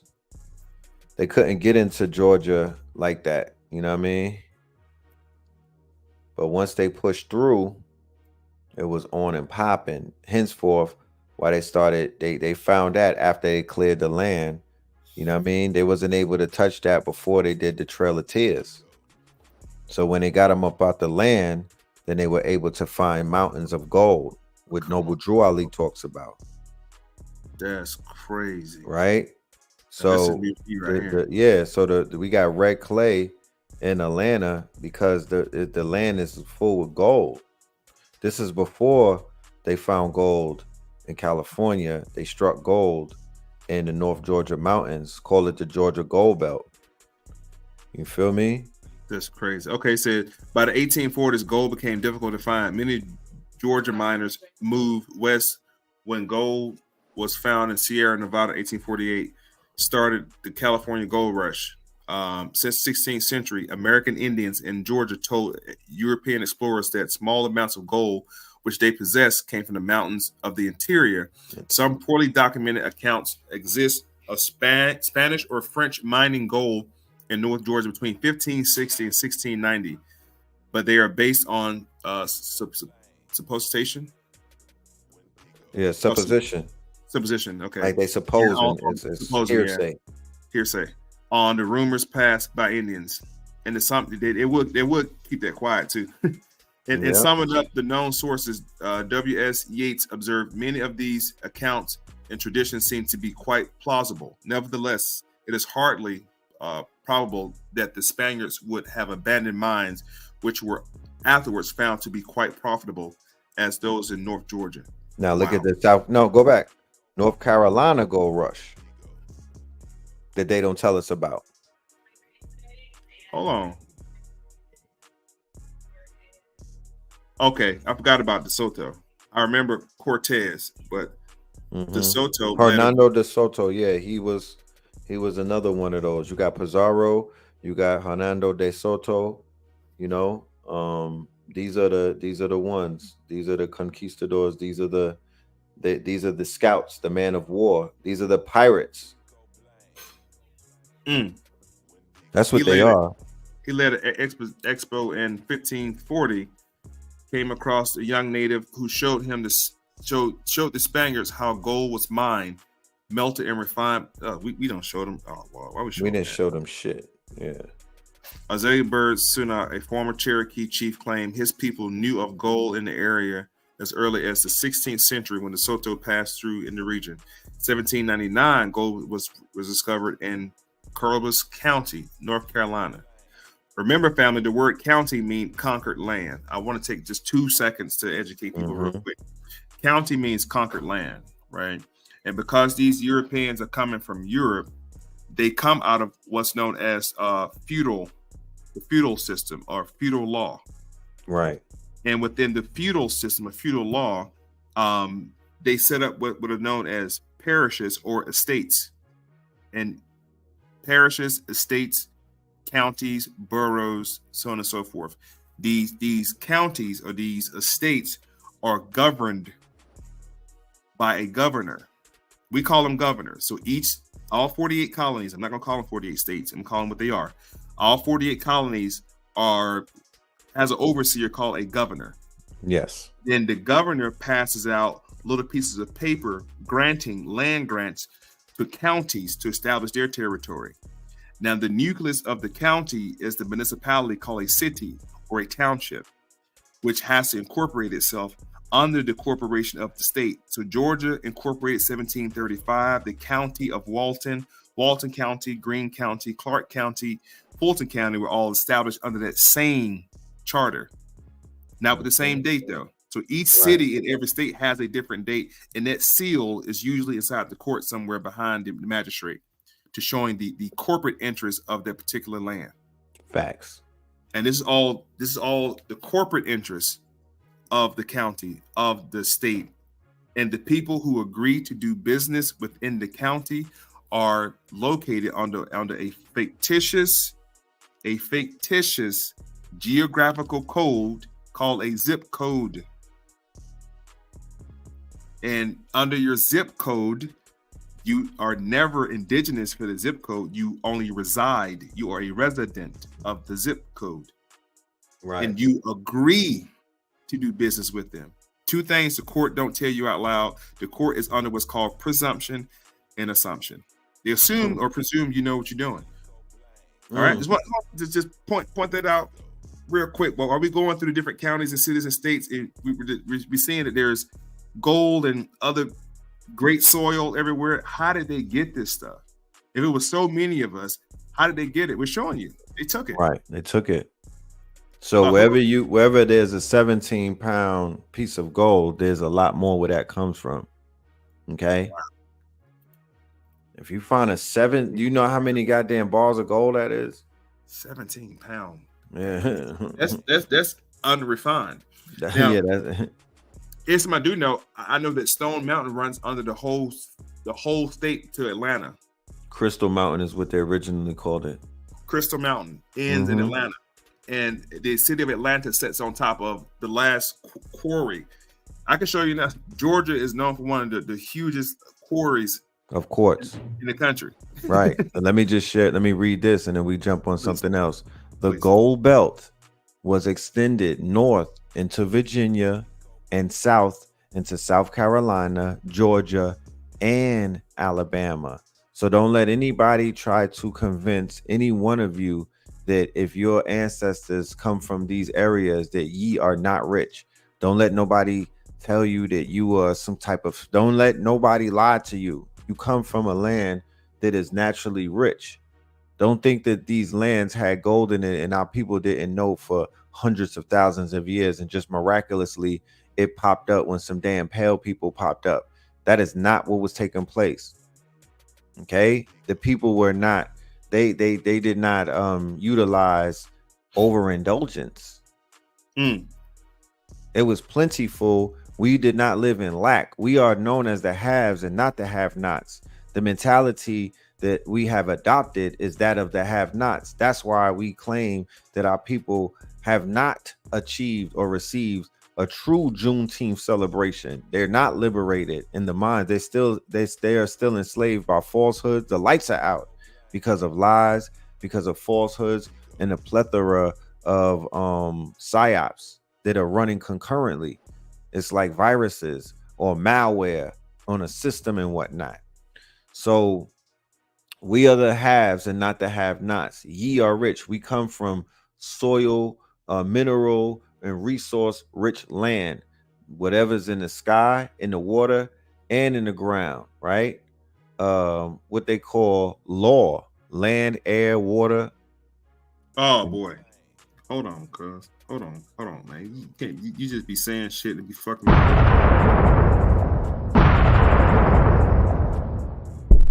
So DJ Jason Law is law is what? Land, air, and water. I've right? never Todd heard that. Tyreek Makes so taught much us sense. that.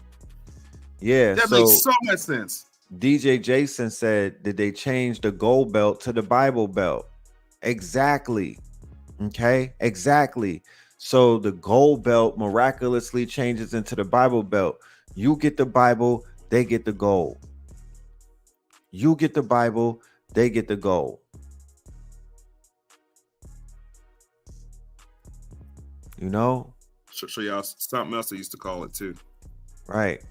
It was known as the black belt. The black belt. Yep. The American black belt. Okay. American black belt. Black belt in the American South. Right here. The same states you just named with all that gold in it. Right. All the gold, all the mounds. Very rich, super rich history. Right. They pillaged these states. Look at these states right here. This is where the majority of the NBA, the NFL, and the armed forces come from. Come on. This is where they source the black belts. When they have these scouts, they go and look for us, these young bucks and whatnot. Yep. They're going into the black belt. They're Yep. going into the black belt. They're searching for the talent. They're searching for the front lines of the armed forces, and they're searching for the boxers, and they're searching for the basketball players right there. Alabama, Roll Tide, Arkansas, right? Yep. Texas, Georgia, Florida. Yep. That's what it's a specific stock and pedigree. That's it. Let me read real quick. It says the black belt in the American South refers to the social history. Two areas we suffer from the most is going to be political and social. According to science, black means death. Which science? Social, political. Yes. Right. This the black belt in the American South refers to a social history, social studies, civics, especially concerning slavery and the black workers of the geographical region known as the black belt. Okay.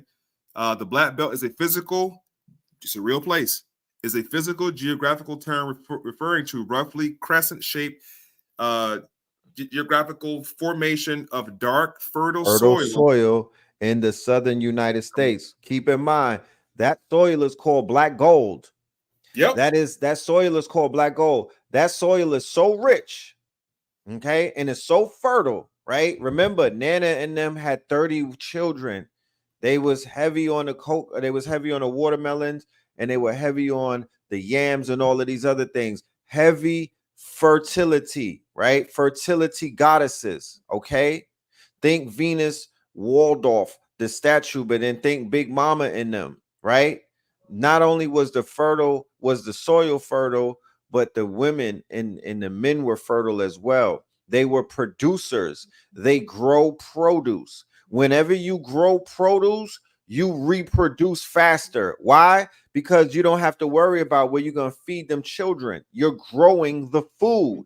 So when you're producing and when you're in production, like in those states like Detroit, which were the manufacturing hubs of America and whatnot, they had baby booms. Why? Because the men were producers. So if you could produce, your women will reproduce you because you're working off the trade, your hands, you're growing your money, the crops is what feeds your family, and you get money off of it. This is how we were functioning properly in the Bible, the black belt before it became the Bible belt, in the Gold Coast before they came and took it and gave us the Bible. We were functioning. We didn't need anybody. This was, and as we were showing you earlier, the Trail of Tears is removing us off of the black belt and taking us to other places, is removing us off of the gold rich land. But can you pull this one thing up? Put oil in Tulsa, Oklahoma. Oh Lord. Yeah. Oil wealth in Tulsa, Oklahoma. Okay. Just to show you, go ahead. I would say while I'm getting that, what I'm showing you right now became the reason for the Civil War. This became the reason right here because the South, Virginia, Texas, Tennessee, those same states outside of Maryland end up seceding from the Union. Go look it up because they discovered the wealth that they had in the South at that time. They discovered the gold. They discovered the black rich soil. I'm gonna show you something that's about to tell you right now about Tulsa, Oklahoma. They discovered Texas, thousands of oil rigs down there in Texas. Rich oil. They're living off of our wealth. They're claiming to be billionaires. And I didn't know this, bro. Hold on. Shit. All of this face Rick shit. Look, the oil capital of the world. Come on, fam. Come on, fam. Come on, fam.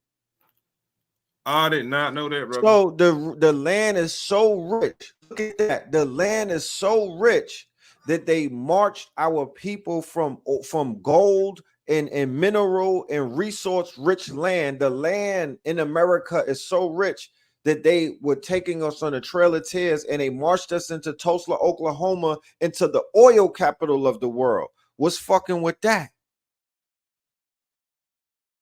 Yep. And Houston, Texas is the energy capital of the world. And now it's the oil capital and whatnot. What's fucking with that? That's our land where, like I said, ye are rich and they got people running around living in abject poverty and whatnot. But everything underneath your feet is worth something. You looking at these people and you calling them out. You're not calling them who they are. These are illegal aliens that are living off of your resources and living off of the land, and they've been out here killing and robbing. They need the RICO. We need to put the RICO on all of them. They need the RICO, and I ain't talking about that ass. It's a huge racketeering type of thing. I'm gonna leave you with this one because I got you. Y'all in the building. When in Rome, 24, the Jason months. You know what I mean? We got July, August, September, October, November coming up, and it's gonna get real crazy outside, just based off of what we are forecasting in this first 6 months of 2024. The way that they end this shit is gonna be with a bang. But I want to just leave you with this: Wilmington Massacre, 1897. Can you please pull that up? And this is how they took over the South. This is how they took over the South, and this is what put them in a position of power that they're in. Put Wilmington Massacre, the first coup d'etat in America. Just put WIL, Wilmington Massacre. Right? Click on it. It's a coup. I was going to say what it is. It's a coup, right? It's the first coup d'etat in America. And if you don't know what a coup d'etat is, I need you to really go figure it. This is not a regular lynching. This is not a regular riot. This is a coup d'etat. Wow. This is bigger than Black Wall Street. This preceded Black Wall Street. If this never happened, they could never do a Black Wall Street. A coup d'etat is a taking over of a government. They took over the government by way of the Wilmington Massacre, and then they took over the whole entire South. This was the Democratic Party. Look, in 1897, North Carolina's Democratic Party decided to embark on a white supremacy campaign to try to drive the populists and the Republican politicians out of office during the 1898 election. The campaign used speeches, propaganda, and cartoons and the threat of violence to create support for white supremacy. Okay? For y'all running around thinking that we was tattered and we was slaves and we was you know, Jeff, you know, we was what's that nigga Right. name? Jeff Sitting on the roof. You know what I'm talking Yeah. about? Chicken Joe and all of that. No, we were black Republicans. We had firearms. We had hospitals. You know what I'm talking about? We had our own churches, and that church's chicken. We had our own restaurants. We had our own banks, and we were not Democrats. We were not that. We were not a part of that shit right there. The demo Okay? system. Yeah. The So- Democrats took the election on November 10th, 1898. Look at these dates, man. Y'all look at these dates. Mhm. 1898. That's about what 6, 8, 4, about 5 to 7 years before we get 1920s. Mhm. Not to say 20 years. 20 20 years years later. before the 20s, before Drew Ali and the Come on. family, and we have this wave of consciousness that affects us for the next 100 years. But prior Because- to the 20, and Black Wall Street is the 20s as well, the Yeah. roaring 20s. Yep. Now, it is said that Allah always sends a prophet before the great and dreadful day. Every nation has its own prophet for the great and dreadful day. This is when we got ours, because we were about to get duped financially. Remember, black, according to science, is what? What science is I told you all about? Political science and social science. science. Now, politically, the brother just showed you politically right here what's about to happen to black folks.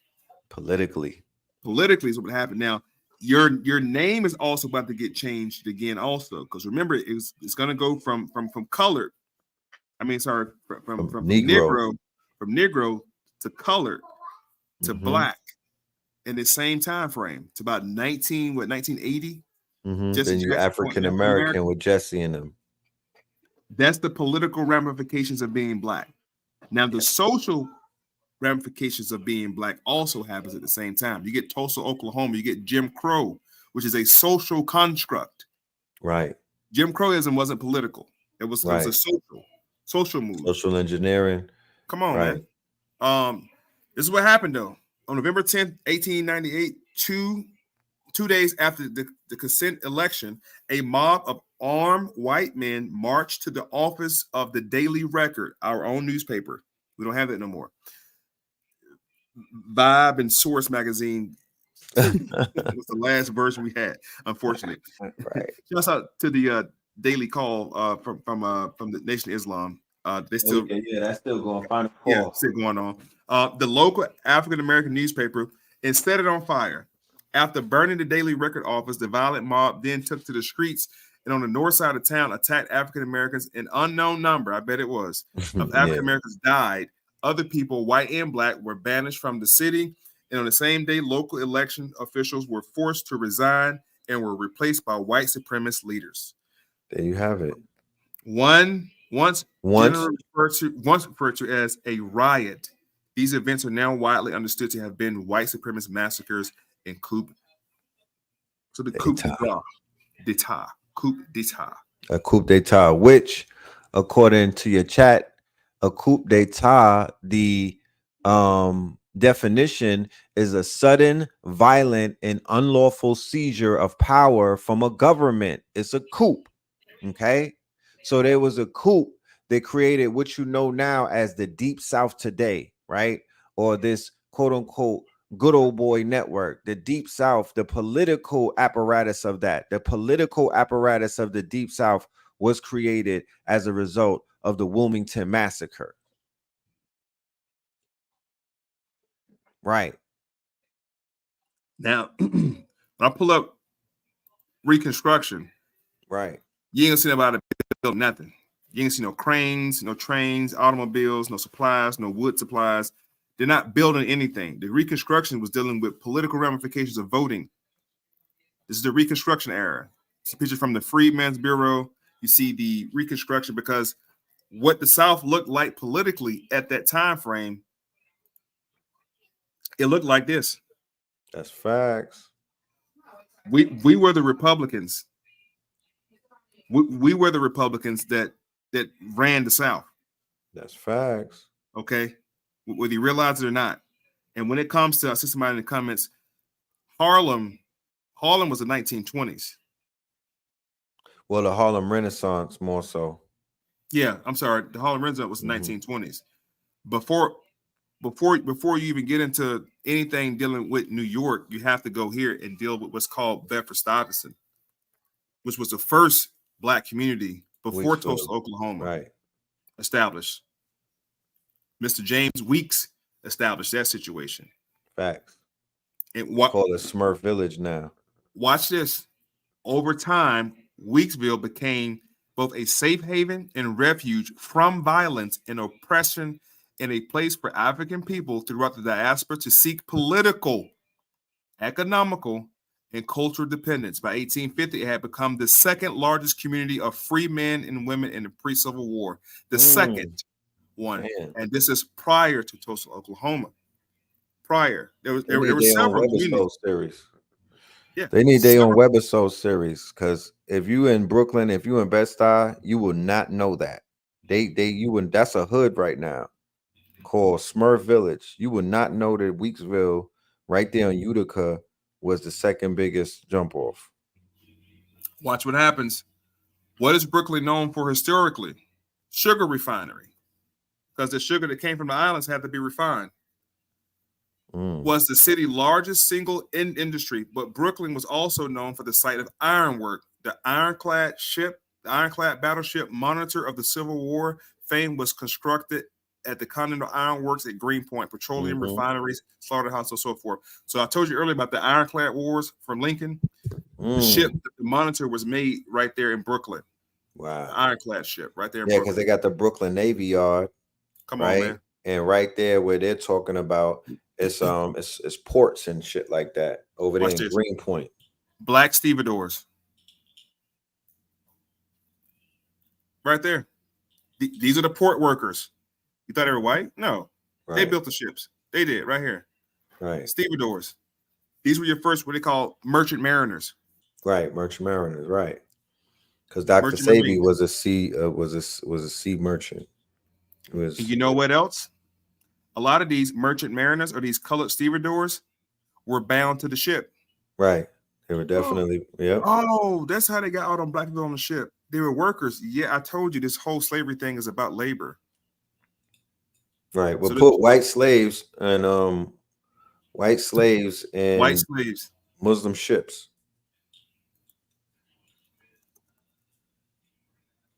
Oh, well, Right. White slaves, Muslim masters. Yeah, there it you looked go. even better right there. Yeah. Because people don't know nothing about that. They were the ones that were rowing the boat, row the boat gently up the sea. They had them motherfuckers on the ships. You know what I'm talking about? They were the rowers. You know, and they and during the Civil War or the Civil War, you know, they were all of these reports about these white people who were butt naked and barefoot. They called them banshees and whatnot. They had a banshee cry. They had a war cry. You know, a lot of them were on these. Yeah, a lot of them were on these damn plantations. You know, these European. They have pull up chimney cleaners. Chimney cleaners. I already know where you're going. Blackface like a motherfucker. No, these were white.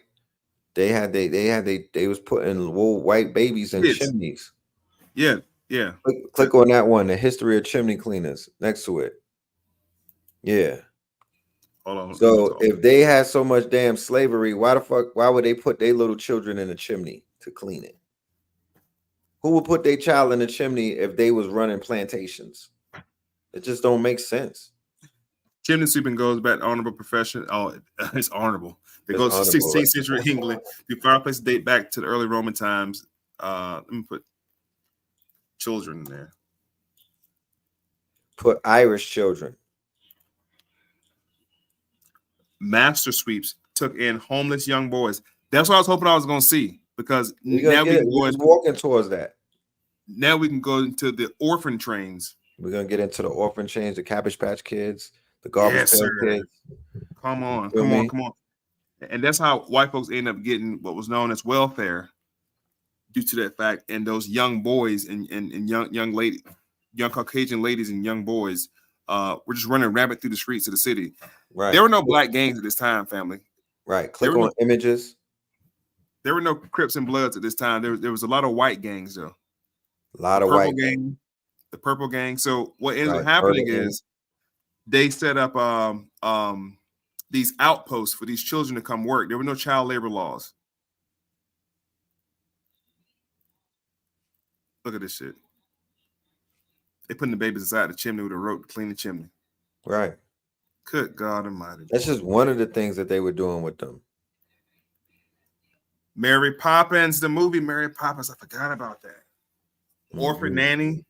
Orphan Annie. Yeah, all that. Just pull up the orphan trains now real quick. Oh my God, I forgot about this shit, bro.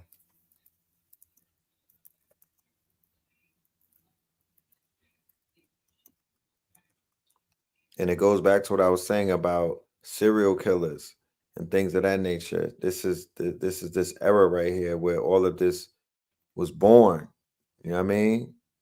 Damn.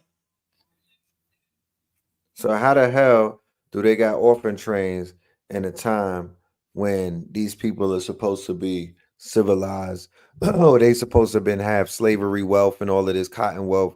That's a crock of shit. These people been tattered. They've been without until they started robbing and stealing and finding gold and doing shit like that. While they operated, orphan trains moved approximately 200,000. It's almost 250,000 children from cities like New York, Boston, and American West to the American West to be adopted. They sent them out west to work. Many of these children were placed with parents who loved and cared for them. However, others always felt out of place, and some were even mistreated.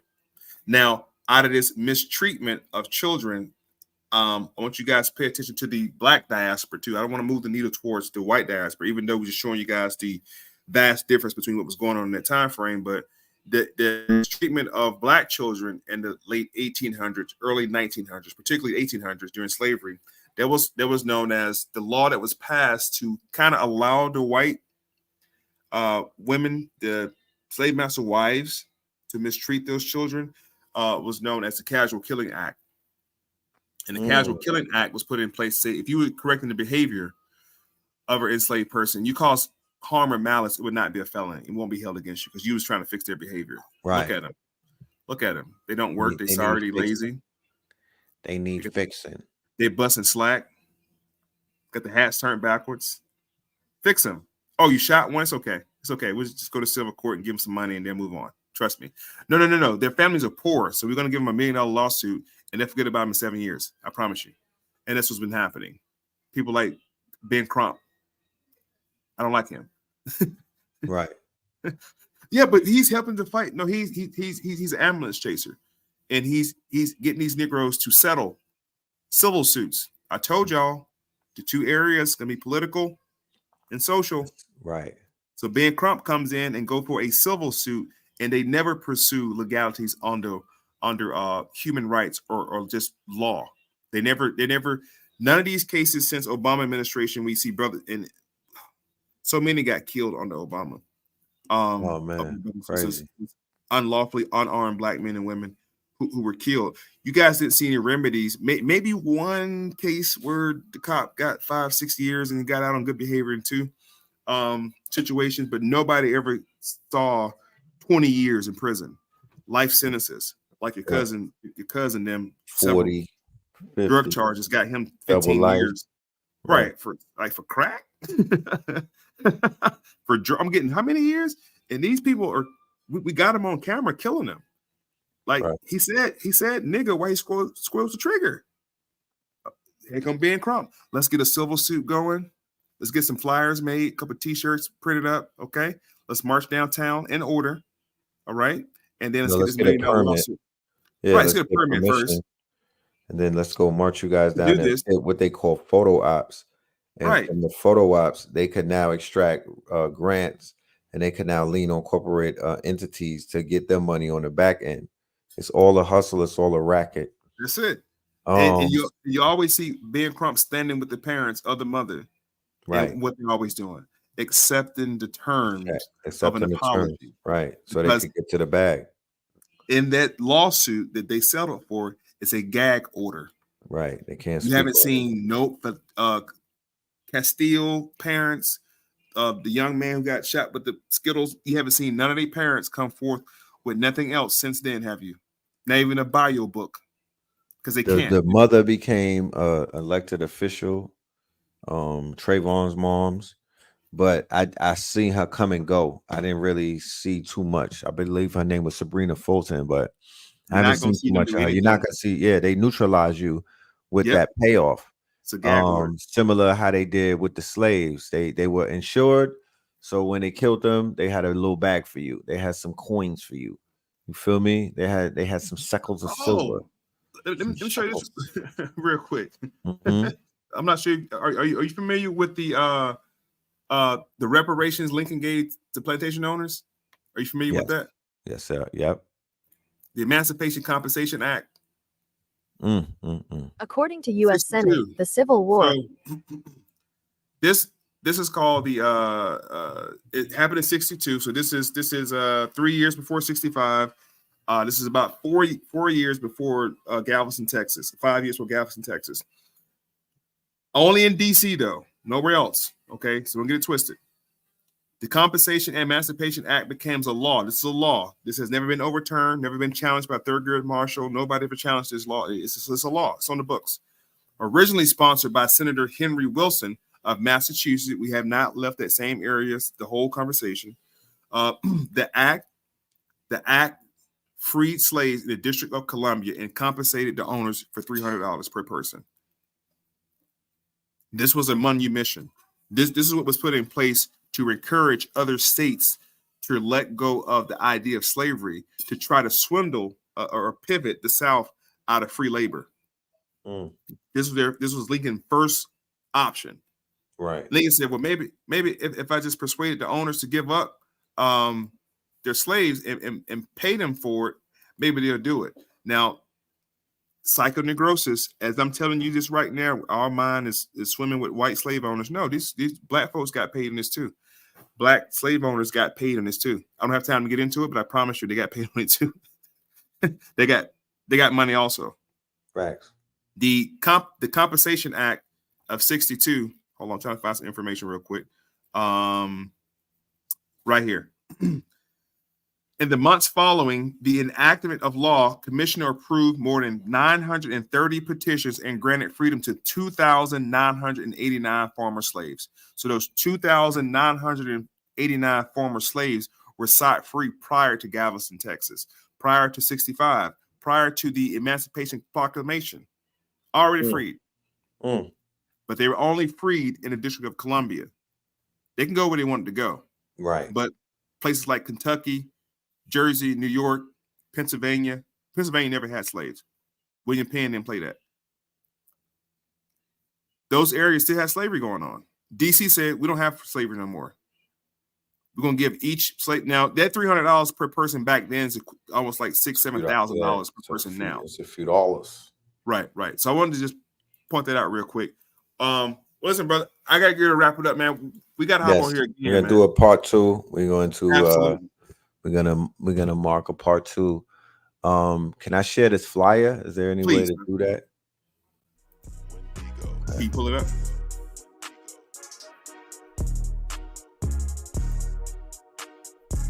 Hit on your end. Are you there you go. I got you. There we go, family. So we have an upcoming lecture. I do one lecture a month. I make sure to create content and stay on top of the narrative.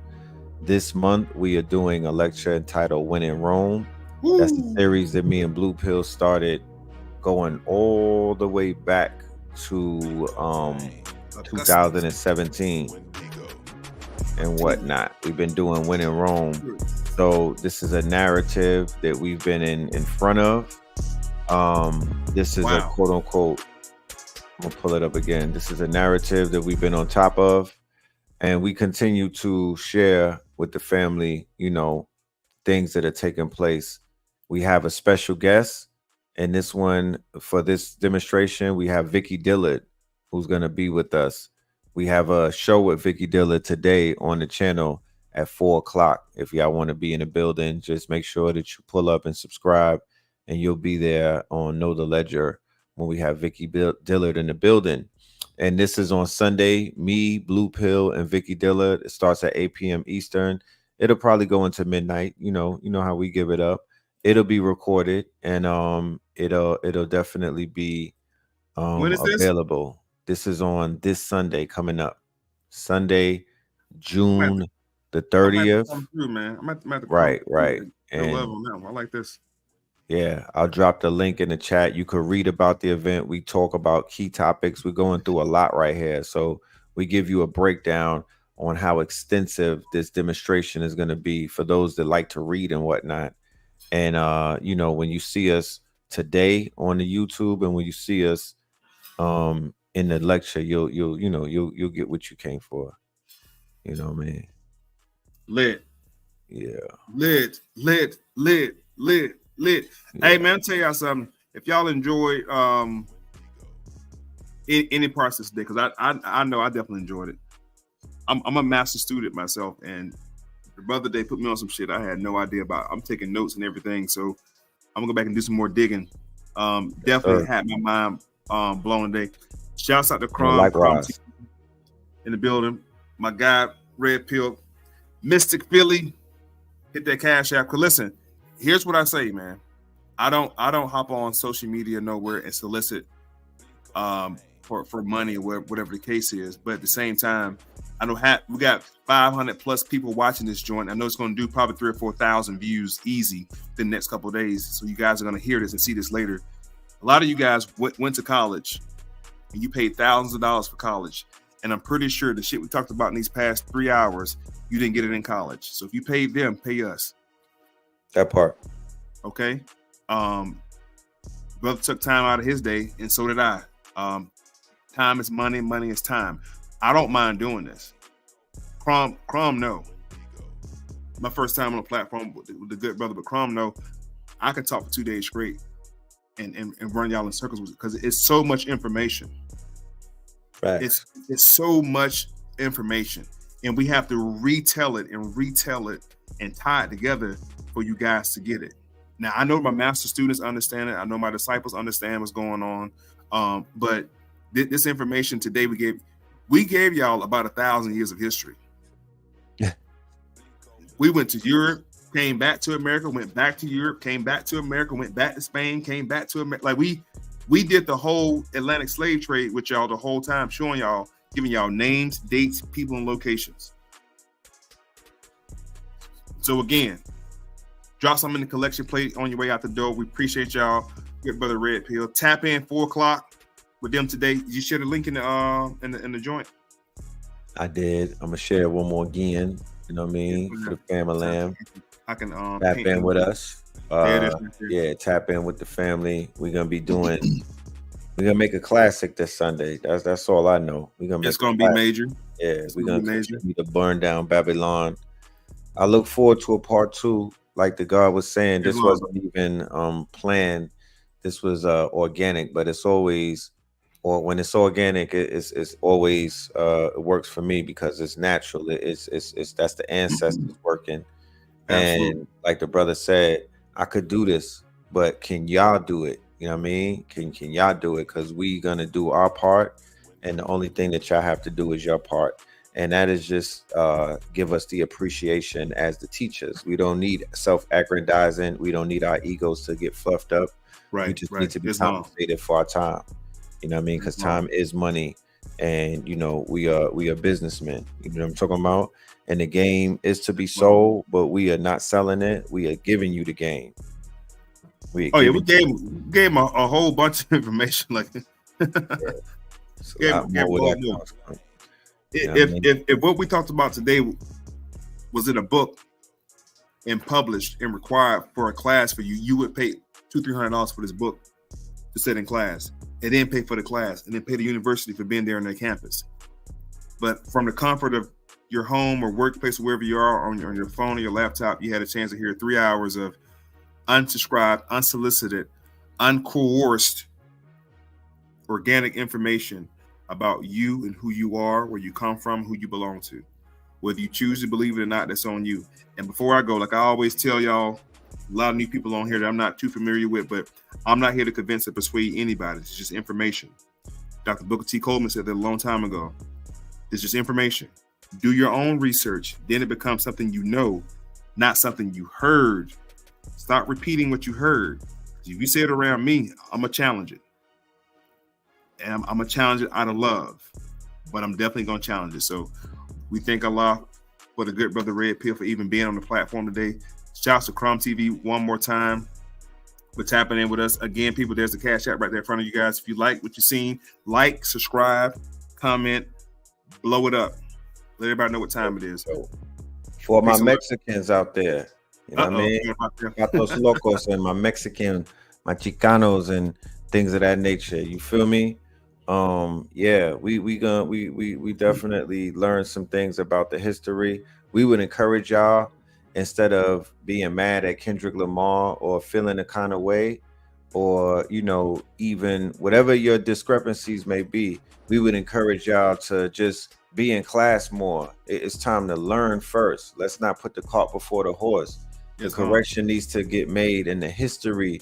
There's some teaching that needs to take place. We're willing to receive some of y'all teachings. But when I went to Mexico, the Mexicans told me that the Olmecs preceded their quote unquote civilization, and they owe it to us, and we are the mother culture of Mexico. He didn't flinch when he said that.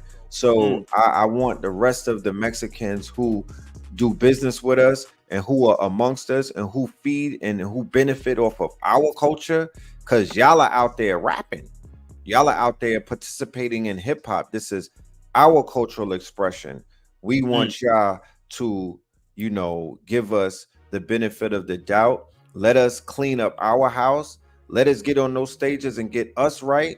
And then, like every time and everywhere else, y'all will get invited. But we got work to do, y'all. And don't, you know, for the Mexican brothers that are fighting against the melanated brothers in the West Coast, I would, and behind the wall, I would say, why don't you make the first step towards peace? I got a feeling towards peace.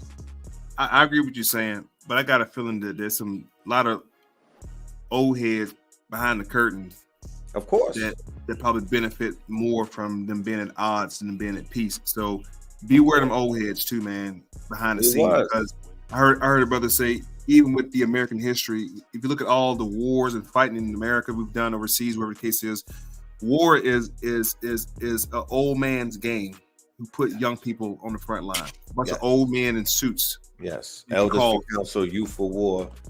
And they're never out on the forefront. Yeah, right. Yes. It's always been that. They're never on the forefront. Ever. So that's why the younger generations, though. The younger generations, the ones who are going to change it, right? Who may not be as quote unquote ignorant as their forefathers, or they might not lack the information of their forefathers. The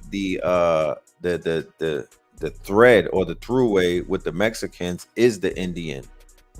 That's the throughway. The throughway to the Mexicans is when we come back into the original tribe mind state, when we find out about these tribes, when we discover our Indian roots, when we finally accept that we are the Black Indians, then we could be able to sit down with the Aztecs and the Olmecs and the Toltecs and things of that nature. Feel me? Amongst many other things. But I know that our people perish for a lack of knowledge. And for the Mexican people that are tapped in, they see us rising up, they see us learning, they see us turning our lights on, and they know that it's going to get greater later. We don't got no problems with them. We don't have no hangups with them moving forward. Those are some laborious people. If I need something done, I won't be a hypocrite. If I see a Mexican laborer, you know what I mean, and they are available, I will use them for their labor. You know what I mean? And we chop it up socially. There's similarities. Dude on the flyer right there, Mexican OT, bars. Wait, he hot. Bars. They just put him on a XXL cover for the freshmen. Out of all of the freshmen, not to say that he's the hottest, but he got bars out of that. So, you know, I've seen it in Houston with the Mexicans, and I seen it in California with some Mexicans. I seen dudes rocking with them. And I rock with my Puerto Rican and Dominicans and stuff like that in New York. We rock out. You know what I'm talking about? There, we don't have no discrepancies in my city, me personally. And I know that ignorance exists everywhere. So we not walking in ignorance. No more. Well, y'all heard it here, man. Right here on Crumb TV. Big Brother Red Pill in the building. Tap in with us next time, man. We appreciate y'all. Much love. Hey, Red, we got to tap in again, man. Just let Crumb know, let me know whenever, whatever, however you want to do it, bro. We'll hop on here and do it again, man. And sure. Definitely finish up, bro. Thank you, bro. Appreciate you. All right. Peace, y'all. There you have it, man. Brought y'all the heat, brought y'all the fire right here on Crumb TV. It's me, MOI, signing off. Peace and love. You are now watching Crumb TV. You're watching Crumb TV. This is Prema Osset in Los Angeles, Lamar Park, and you are now watching Crumb TV. You are watching Crumb TV.